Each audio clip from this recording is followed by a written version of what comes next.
Now, Raz, you are a scholar in questions of genocide, and you've been writing about genocide in the context of Gaza.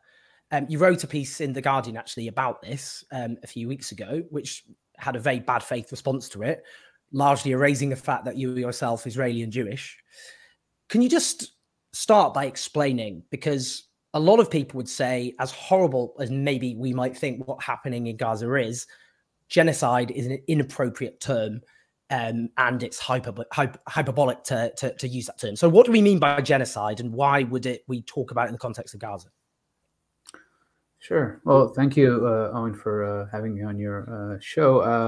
I think that there's a number of things to understand here. First is that it's important to know that in international law, there is actually no hierarchy, right? So it's not that genocide is actually worse than crimes against humanity or war crimes, right? It's just a different kind of crime, right? That does have a higher threshold, and we'll get to this in a minute. But there is the image in popular imagination that there is actually some kind of a hierarchy is not the case in international law. So that's the first thing to note about this. Now, genocide, according to the UN Convention on the Prevention and Punishment of the Crime of Genocide from December 1948, requires two main things. One is intent, and we're talking about special intent, and that's the high threshold that I was referring to. And the intent in the language of the convention means intent to destroy a group, and that's a national, ethnic, religious, or racial group, as such. Okay, now as such is very important because it means that members of the group need to be targeted as members of the group, not just as individuals, right? So the intent is very important. It's usually very, very difficult to prove intent. And that's why we have very few cases recognized as genocide since World War II, right? For the Rwanda genocide. But we can think about all the wars and mass violence in the former Yugoslavia in the 1990s, and only the Srebrenica massacre is recognized as genocide. In any case, we have very few cases of genocide because it's very difficult usually to show intent to destroy. And that's what differentiates actually genocide from, for example, war crimes or crimes against humanity. And then once you establish intent, you also need to show the dynamics of violence on the ground, that they are actually genocidal in the sense that they fall into one or more of the 5 acts of genocide listed in the convention, which is killing members of the group, causing serious bodily or mental harm, creating conditions calculated to bring about the destruction of the group. And then there's also preventing birth within the group or forcibly transferring children from one group to the other. Now, the case of Israel's attack on Gaza is actually very unique. It's actually exceptional, I think, in a number of ways, but it's unique in the sense of discussing it as what I think it is, that is genocide, because the intent is so clearly articulated, right? And it's articulated throughout Israeli media and society and politics now. And anyone who follows Hebrew language sources is exposed to shocking language by members of parliament, by journalists, on social media, in public spaces, calling to annihilate Gaza, to destroy Gaza, to flatten Gaza, to kill everyone, so on and so forth. But it's articulated since the 7th of October, actually, by people with what's called in international law command authority, right, or command responsibility. That is state leaders, members of the war cabinet, and senior army officers. And here we have dozens of pieces of evidence so far of people with command authority. And we can, we can name a few key examples in a second. But I want to just emphasize also that the issue of intent here, there's 2 additional things that are important to note. One is that it also comes in the Israeli case with a lot of dehumanizing language, right? And we'll refer to that. So there's intent to destroy, but the intent to destroy here is also accompanied with explicit dehumanizing language. And then there is a language that actually should get us to think about historical cases of genocide. I'm referring specifically to, for example, ideas about deporting all the Palestinians in Gaza to the desert, right? Because we know that deserts actually have been used in genocides historically in the 20th century, specifically as weapons of genocide. And I'm thinking specifically about the Armenian genocide, but also the destruction of the Harar and Nama in German Southwest Africa in the early 20th century, and other cases. So we can come back to that. But let me just break down for a minute these issues of intent and the dynamics of violence. So intent here, I think we all remember Israeli President Herzog early on referring to, quote, all the nation there, that is all the people, all the Palestinians in Gaza are responsible for the Hamas attack. So taking a whole population, 2.3 million people, half of whom, by the way, are under the age of 18, right? And basically portraying them as enemy targets, right? As legitimate enemy targets. Now that's a clear genocidal language, right? And again, we've seen it, for example, in the Armenian genocide, where the Ottoman authorities decided the whole Armenian population of the empire are actually Russian agents in the frame of World War I and the Caucasus Front with Russia. So we have this kind of intent. Then we have Israeli Prime Minister Netanyahu, who early on promised to turn Gaza into, quote, rubble, which indeed Israel did, right? It's also important to see that Israeli authorities and the Israeli army did what they said they'll do, right? But then on the 29th of October, as Israel was starting its ground invasion, Netanyahu invoked the biblical story of Amalek, which is a story about total destruction. Total, that's the key here, right? Where the Israelites are ordered to destroy all of Amalek. He then doubled down on this a few days later in a special letter to Israeli soldiers and officers in the army, and again invoking the biblical story of Amalek. So we have a clear, basically, message from the head of the state, right, about the need to destroy a population that, as the president portrayed them, are all actually enemies. And we've seen this again and again, the portrayal of all Palestinians in Gaza as enemies. Now, we also, as I said, we have dehumanizing language. Israel Defense Minister Yoav Gallant, as we know, on the 9th of October, proclaimed the total siege, right, policy, cutting off food, water, fuel, medical supplies to Gaza, and describing Palestinians in Gaza as, quote, human animals. We also have Israeli state leaders and senior army officers and politicians describing Palestinians in Gaza as Nazis, and basically placing the Hamas attack on 7th of October in the frame of the Holocaust. Right now, U.S. President Biden did this as well, and actually, senior politicians in Europe have also done this, and reinforcing this demonizing and dehumanizing language of portraying Palestinians as Nazis. Now, it's important to say, and the Hamas attack on 7th of October was an act of horrendous mass murder. It's without a doubt a case of war crime. And there are also crimes against humanity when you think about acts of torture, hostage taking, which is actually an ongoing crime, right? But it's not a crime related to the Holocaust in any way. And it's important to stress this, this idea of blurring completely different context, right? Of powerless Jews during World War II, facing one of the most powerful states and armies, Nazi Germany, and its allies.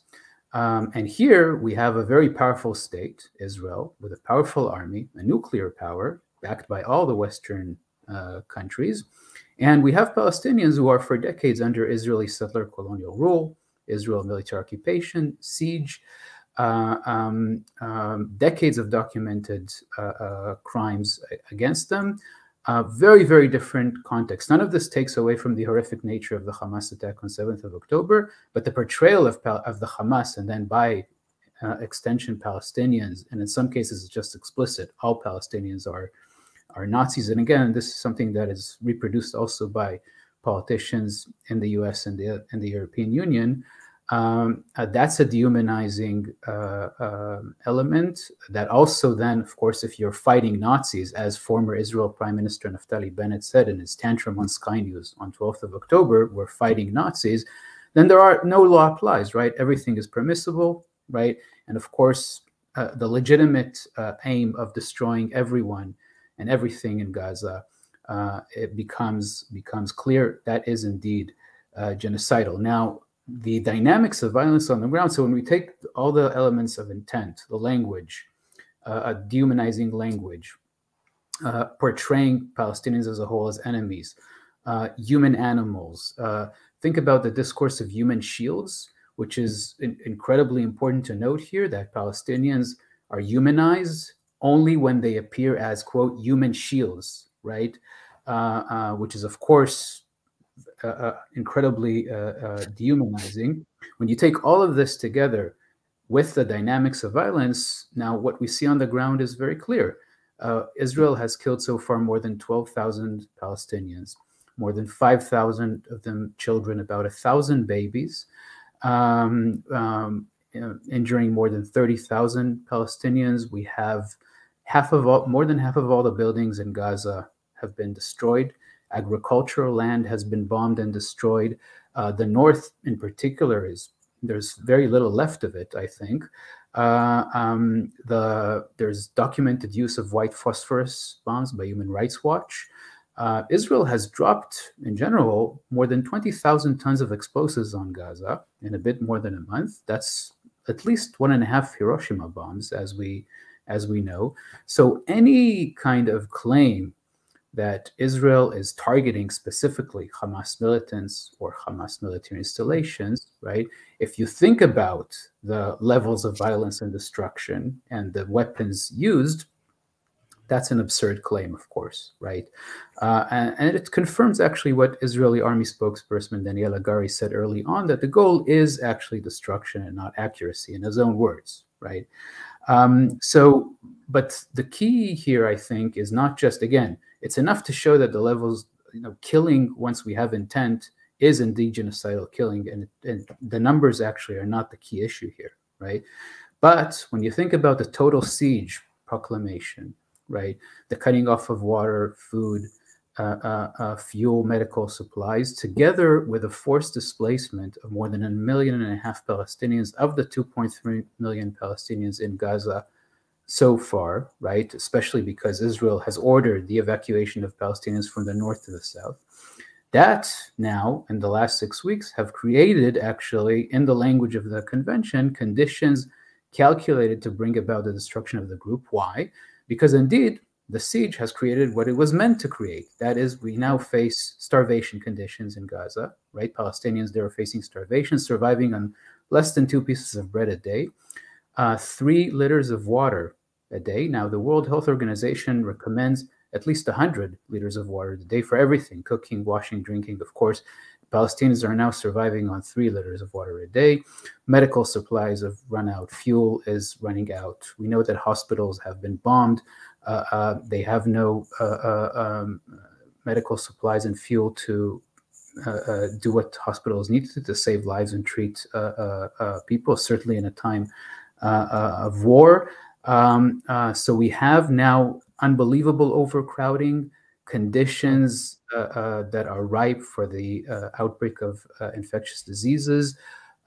So indeed, conditions calculated to bring about the destruction of the group in the language of the UN Convention. So we have both the intent and the dynamics of violence on the ground.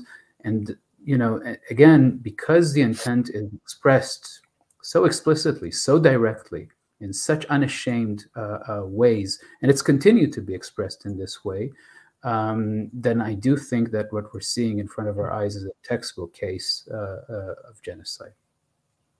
I mean, just on that, on the Iraq body count, which is a very credible project, which has looked at the numbers of civilians who died after the invasion of Iraq through various forms of violence. Often, actually, people suggest they're significantly underestimating because they're using publicly available data. But they analysed the data from the Gaza Health Ministry, which is often criticised because it's run by Hamas, but in previous conflicts, their final death tolls have been validated by Israel and the United Nations. And they analysed the publicly released names, ages, and IDs, which are actually Israeli-approved identification numbers as well. And they concluded that few of the victims can be combatants because they looked at the modest excess of adult males killed, but they pointed out that was a modest excess and it could be explained by the greater exposure to risk, for example, in rescue efforts. And lots of people have criticised the kind of women and childrening of, focusing on, because innocent men have been killed as well.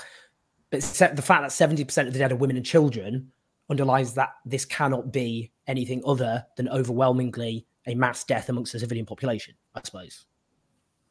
Yeah, I mean, absolutely. Also to, I think, consider here that we're talking about, as I said, more than 12,000 Palestinians killed so far, and more than 5,000 of them are children. That in itself tells us, almost half of them are children. Of course, half of the population in Gaza are children. But also, when we put this, in perspective, we have to understand, for example, in relative numbers, right? Total numbers itself is quite shocking. We're talking about 6 months, but in relative numbers, if you take Russia's invasion of Ukraine, for example, and you take the higher figures even, okay, you put the figures in the tens of thousands, right, of Ukrainians killed by the Russian bombings and the Russian invasion, the numbers in Gaza would mean that we would have about 300,000 Ukrainians killed. Of course, in almost 2 years, and here we're talking about 6 weeks, right? Now, none of this is to minimize Russia's invasion and bombing of Ukraine. Actually, quite to the contrary, right? If US President Biden in April of 2022, 2 months into the Russians' invasion of Ukraine, said that what he's seeing, and it was his personal opinion, not the position of the US government, but still, he said that he thinks that the Russian violence in Ukraine is genocide, right? And he said, we'll let the international lawyers debate and discuss, right? But it sure seems like that to me. That's a quote of Biden. Well, if you look at Israel's attack on Gaza now, and as you said, in terms of the numbers, right, and we think about them in relatively to the population, and again, remind everyone, we're talking about a population under 16-year-old siege. It's a population in a territory under Israeli military occupation, recognized internationally as a military-occupied territory, and the levels of destruction and violence, right, together with the annihilatory language and intent to destroy, right, then if Biden saw Russians' attack on Ukraine as genocide, right, then we can definitely, right, it sure seems that way, right, in Israel's attack on Gaza. And again, this does not at all minimize the Russian violence in Ukraine. If anything, it highlights it even more. Yeah. And when I put this to Piers Morgan last week, when I discussed this issue on his show, he put it to me that there was a big difference because in the case of Israel, there had been Hamas murdering around 1,000 innocent Israeli civilians. I mean, we can park, I suppose, starting the clock on 7th of October. But in the case of Ukraine, Russia had just unjustifiably invaded.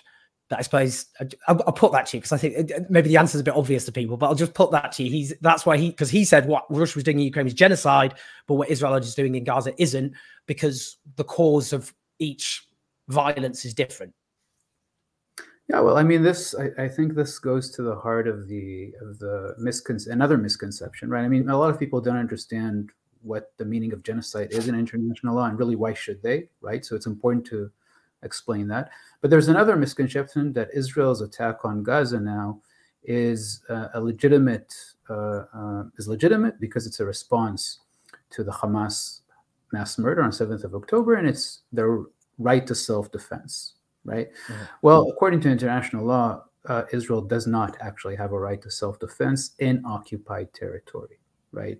No, that right, according to international law, doesn't exist. That's important to mention this. Now, does Israel have a right and actually a duty and a responsibility to repel the attack against it? Absolutely. absolutely, right? But to respond in a genocidal assault, right, against Gaza, as it has since 7th of October, no. And it doesn't, not even the right to self-defense as we know it between states, because Gaza is occupied territory, right? So that's one thing. Which people don't realize, under international law, Gaza remains under occupation, has done despite the Israeli army withdrawing in 2005. Absolutely, because Israel controls the border, it controls what goes in and out for 16 years now. This is the longest siege, by the way, in modern history, which was already in itself a clear violation of international humanitarian law, right? With repeated attacks against the population over this 16-year siege period, which has now been upgraded, right, to the total siege policy. So indeed, a very different situation than the Russian-Ukraine war, right? But not a difference that would suggest that Russia's attack is genocide, whereas Israel's attack is legitimate self-defense. Not at all, actually, right?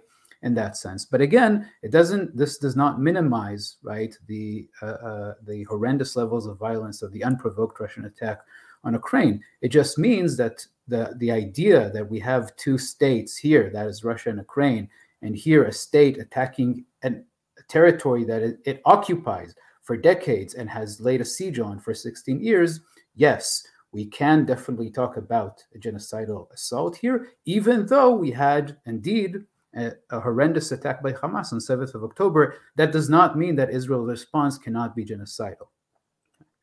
In terms of intent and incitement, I just want to check something in terms of maybe where lines are blurred. So Benjamin Netanyahu, Prime Minister, if he invokes Amalek in the Bible, which calls for the killing of men, women, and children and livestock, intent. The Deputy Speaker of the Knesset, the Israeli Parliament, all the preoccupation with whether or not there is incident in Gaza, showing that we've learned nothing, we are too humane, burn Gaza now or less. That would be incitement, wouldn't it? Because he's a senior politician, but he's not in government.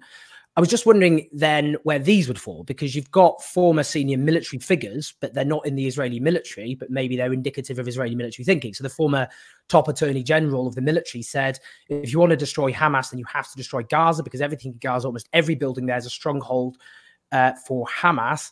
Whilst another general, former general, the former head of the Israeli National Security Council, Major General Giora Eiland, said that Israel should not shy away from the spread of epidemics and humanitarian disasters in occupied Gaza to reach victory faster.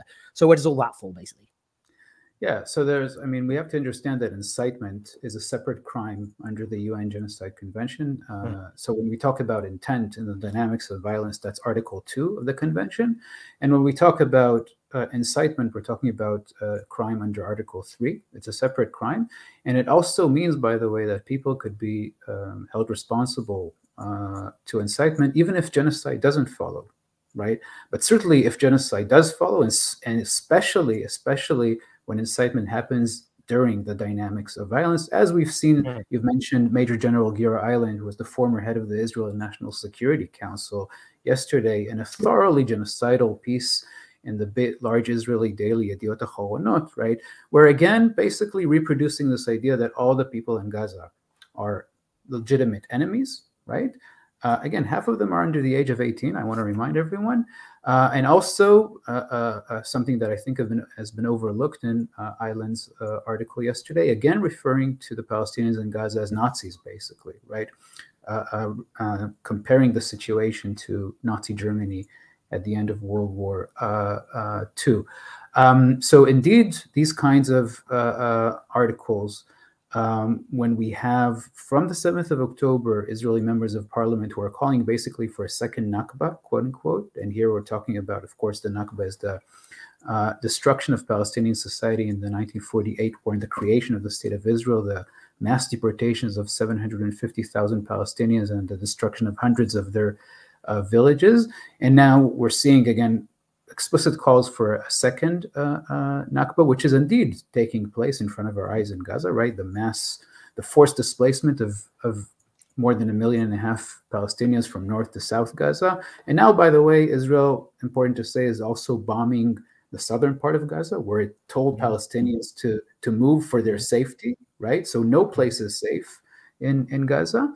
But we're also seeing from day one, from the 7th of October, Israeli journalists, senior Israeli journalists, TV anchors, in articles on TV calling to flatten Gaza, to turn Gaza into, quote, a slaughterhouse, to kill everyone in Gaza, calling for 1 million bodies, quote unquote, and so on and so forth. Many, again, dozens of these pieces of evidence. And these are, shamelessly, right, on social media, again, on TV and newspaper articles, and they're ongoing, right? They're still 6 weeks into, and we still see these proclamations. These are not intent to destroy because they're not people with command authority, but they definitely fall under incitement. And I want to remind everyone that in the Rwanda genocide, in the post-war trials, post-genocide trials, journalists stood trial in the media case for incitement to genocide as the genocide was going on there in the case of radio and newspapers. So we definitely see this, and this adds to this annihilatory atmosphere, basically.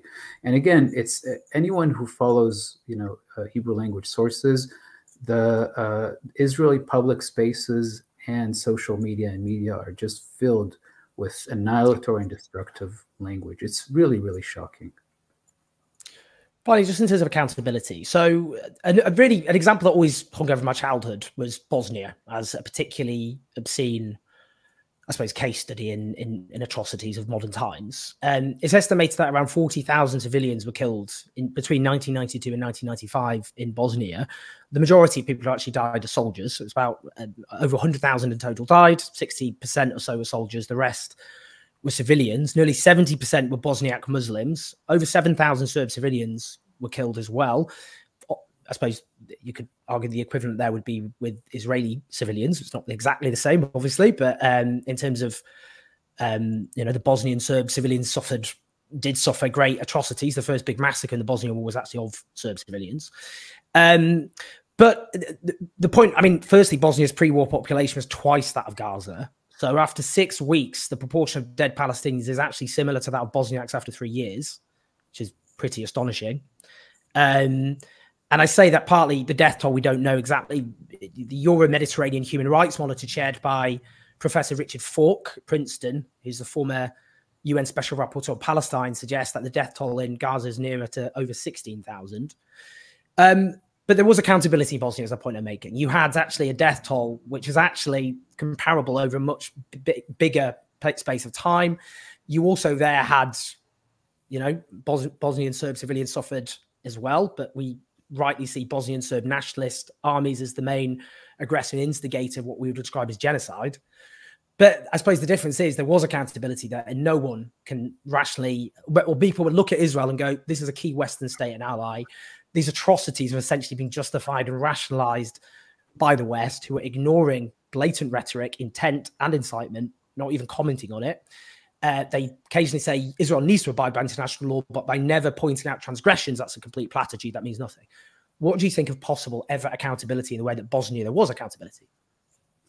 Yeah, so it's a very important question. There's also something to be said about prevention when we talk about genocide, but we might comment on that a bit later. But in terms of accountability, so there is an issue that needs to be understood that Israel has impunity in the international legal system, right?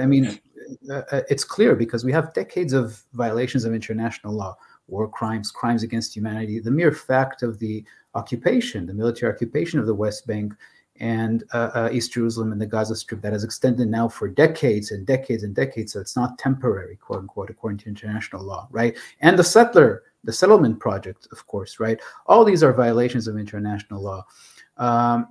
Israel has impunity. The repeated attacks on Gaza, the impunity that Israel enjoys is actually baked into the international legal system from the very beginning. What do I mean? The international legal system emerged really after World War II with the Holocaust clearly as a major context, and with the Holocaust, with the idea that the Holocaust, this or the other, as a unique event, as exceptional, right? Now, this was very important because it meant that Jews actually are unique or exceptional people. Now, that's not very surprising when we think about the Judeo-Christian Western world, where Jews indeed play a foundational role. And the Nazis thought that Jews actually played a foundational role in this world that they wanted to destroy in order to create a Nazi world. So the international legal system came and, turned this Nazi portrayal on its head, and now Jews again play a positive foundational role in the Western world. And that's why the Holocaust, after the 1990s and the end of the Cold War, becomes this marker of Western identity. Because the Holocaust is unique, because Jews as a people are unique, and therefore Israel as a self-proclaimed Jewish state is also unique or exceptional. And that's really the basis of its impunity. The idea from the very beginning that Israel could commit really any crime under international law, but, you know, certainly genocide, even though we don't have this hierarchy in international law, right, became really unspeakable, unimaginable, right? Now, because of what we're seeing now, because of the explicit intent, because of the level of incitement, because of this annihilatory language in Israeli society and politics and media, because of the dynamics of violence that we're all witnessing, right? 45 days, and we're all witnessing this mass slaughter, right? The invasion of hospitals, starvation policies, mass killing, horrific destruction, right? I mean, Gaza now looks worse than Ukrainian cities under Russian bombardment and invasion, right? Because of all this, the system of international law that is based on Israel impunity in many ways is now shaking, right? And we're seeing it in various ways. We're seeing it in referrals to the ICC. We're seeing it in the way that the ICC prosecutor himself is talking about what's going on very cautiously, and keeping it all still within the frame of war crimes for now, right? But it's looking more and more likely, right, that if the ICC moves forward, as I think it should, by the way, in investigating and issuing arrest warrants and ideally putting on trial Hamas people who planned and perpetrated the massacre on 7th of October, it's looking more and more likely that the ICC will have no choice, right, and the prosecutor will have no choice but to actually to issue arrest warrants and accelerate the investigation, the ongoing investigation on the situation in Palestine since 2021, and issue arrest warrants and ideally put Israelis on trial as well, even if only for war crimes and perhaps crimes against humanity, right? But this will be an unprecedented issue, right, that Israel's might face the international legal system in this way. So, you know, I do hope this will happen. It seems with every passing day more and more likely. So yes, there is a chance that something like this could happen. Of course, thinking within the perspective of genocide here is even more important, because I do think that we have to adhere to the facts and to the truth. And what we are seeing in front of our eyes is an unfolding genocide. And so if Israel is indeed faced the international legal system here and the, you know, arrest warrants and investigation in the ICC, it should also include the crime of genocide. Just finally then, prevention, because that is actually important to note, because when you said before, for example, this is a textbook case of a genocide, I suppose, and this again is about interpretation and how words are understood, because many might go, well, that's fatalistic because obviously the vast majority of Palestinians have not been killed. Piers Morgan's response to me, actually, I should have added, was it's not genocide because they haven't killed everyone. Obviously, that hasn't ever happened, actually, in any genocide, even though there are different scales of killing, obviously. But should this be described as the risk of a genocide, and therefore that helps kind of language of prevention? We're talking about this could happen rather than is happening. Or is it correct to say this is a genocide, even though the logical conclusion of that genocide can still be prevented? Does that make sense? Yeah, no, so you're talking about two different things. One is how to stop, you know, what we're seeing in Gaza is a genocidal assault, as I explained, right? Yeah. So the question of how it stops, which is a very complex question in itself, right? Even though it seems like we should all stand behind the idea of a ceasefire and saving lives, right? But stopping a genocide, and, you know, again, states have a responsibility, according to the Genocide Convention, according to Article 1, to intervene to stop an unfolding genocide. And that's why, by the way, the Center for Constitutional Rights has filed a lawsuit last week against US President Biden and State Secretary Blinken and Defense Secretary Austin for complicity with Israel genocide, but also calling on them to adhere to their responsibility not to contribute to stopping the genocide and not to providing further arms and diplomatic cover to Israel as it perpetrates genocide. So stopping a genocide is one thing. It's important to say that genocide is always a process, right? And we can think about the longer-term process of Israeli mass violence against Palestinians since the 1948 Nakba until today, but we can also think about the genocidal assault on Gaza since 7th of October as a process. So it never happens, that everyone is killed immediately, right? In this kind of a way, right? And indeed, the Nazi assault on Jews, if we think about this paradigmatic case, right, took years. It took the Nazis years until they came to the final solution of the Jewish question, and actually in the spring of 1942, so very late in the war, right, the final version of the final solution of the Jewish question, that is to murder every Jew within German reach, right? So these are processes. These are not an event. So this comment about why Israel has not killed all the people in Gaza so far in 6 weeks, right, which has killed a lot of people in Gaza in 6 weeks. And as you said, we also know that there are thousands and thousands of people buried under the rubble. So we actually don't know the exact numbers right so far. So that's one thing to say. Prevention, then, which is the other element of this, is referring to Palestinians in the West Bank under Israeli occupation and East Jerusalem under Israeli occupation, and then also Israeli Palestinians, the Palestinian citizens of Israel, almost 2 million people. And this is where prevention kicks in, because if we think about the idea that all Palestinians in Gaza are enemies, right? And if we think about the annihilatory language in Israeli politics and society and media now, right? And if we think about the fact that Palestinian citizens of Israel have been actually portrayed as enemies, potential enemies, since the very beginning. So the 156,000 Palestinians who survived the Nakba and remained within what became Israel, right, in 1948, were immediately put under military rule until 1966. So immediately considered actually potential enemies, right? But also if we just think about the recent history, 2018, the Israeli Jewish nation state law, which actually portrayed all Palestinian citizens of the state, right, as second-class citizens, right? So we have a lot of indications historically, but also now with the annihilatory language, that Palestinian citizens of Israel, and there's of course hundreds of people arrested.